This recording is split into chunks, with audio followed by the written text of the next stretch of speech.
Mira never wanted the house. It came in a lawyer's envelope, signed off with the brittle scrawl of an aunt she'd only heard of once as a child. The letter was simple. To Mira. It's yours now. Don't stay too long. Don't trust the mirrors. She laughed when she read it. Eccentric relatives and their drama. The house stood at the edge of a dying forest, ivy strangling its bones, windows smeared with age. Inside it smelled of dust, lavender, and something sharp beneath, a scent like metal and rot.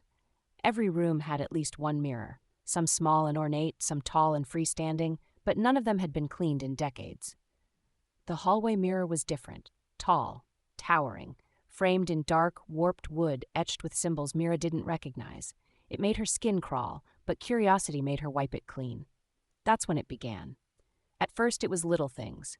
Her reflection blinked slower, moved with a delay, tilted its head the wrong way. One night, after a particularly long day, Mira walked past it, and her reflection didn't follow. It watched her walk by. She froze, turned back. The reflection was back to normal, mirroring her movements. She convinced herself she was overtired. But it got worse. Mira started to dream. In every dream, she stood behind the glass, pounding, screaming, watching herself live her life on the outside. The reflection moved freely while she was trapped. The real her, locked behind the mirror. She began waking up with bruises on her knuckles. One morning, her fingernails were torn and bleeding, as if she'd spent the night clawing at something hard. The mirror always looked spotless.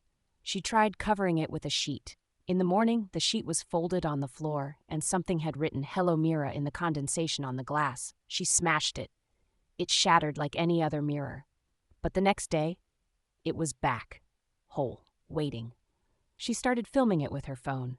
The footage never showed anything wrong until one night, at 3:13 a.m., the mirror showed her reflection walking away on its own, stopping just before the frame ended, and grinning.